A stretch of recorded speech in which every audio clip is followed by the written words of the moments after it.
Hi, welcome to week 7. This is Professor Bobo, EDSC 531. This week, you guys will be reading chapters 13 and 14. And also, you have one discussion board due, and then you have your group assignment that is due on Sunday of this week. In your group assignment, remember only one person is going to submit all 8 lessons. Not everyone needs to submit. I have already made it so that one person is can submit the assignment, and all of the other members will receive a grade upon that submission.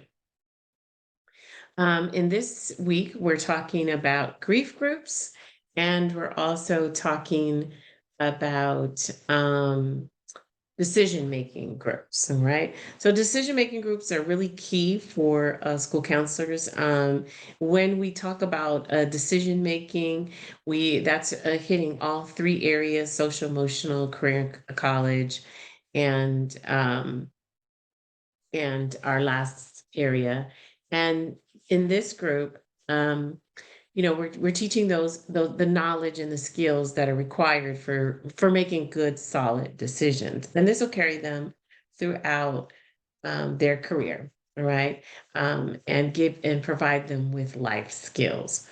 In the grief group, the focus of the grief group in the tier 2 is giving the students the opportunity to grieve, um, and making sure that they have a cathartic experience, a release of that, a place to be able to be heard and release some of the emotions that are attached to grief.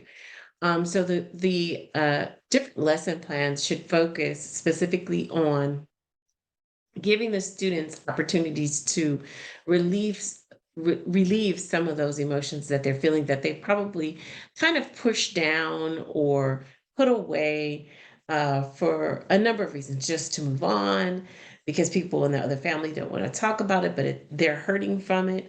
So these are all the opportunities that we try to address and be empathetic as the students are releasing it.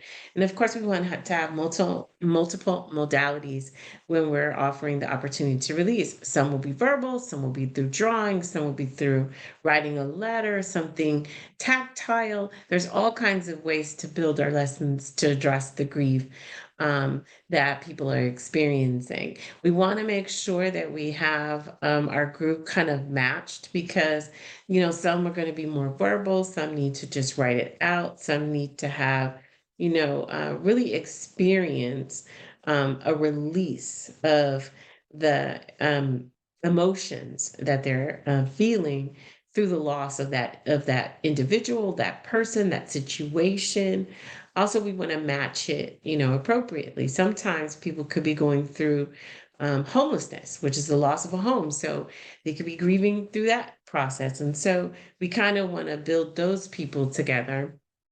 And then we also have the loss of human beings, family members, or, even our pets for some of the younger ones, even our older ones. They may be going through extreme situations that cause them not to be able to learn until they get this out, until they have someone who's listening to them and hearing them, and they can work through the grief process. All right.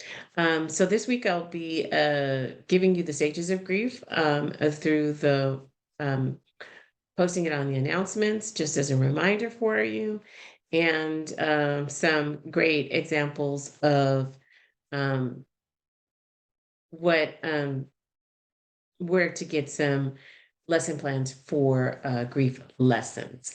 I also want to touch on week 8. Week 8, just a couple of reminders about week 8. Week 8 does end on a Friday, so your final assignment for week 8 is due on Friday. I'll be grading on Saturday and submitting grades no later. I need to submit them by Sunday. Your week 8 assignment is your article review. So you are selecting an article on counseling groups. So it could be anything about the counseling groups, but it just needs to be on counseling groups. You also are going to read chapters 9 and 10 in the book, and there is no discussion board. So your focus should be doing the assignment that is due on that Friday. Please plan ahead for that, as we know that Friday kind of creeps up on us and our week is busy, and I'm unable to give extensions to that week 8 assignment. Okay, many of you are progressing very well in the course, turning in all of your assignments in a timely fashion and doing an excellent job. So keep up the good work. Thank you. Have a great evening.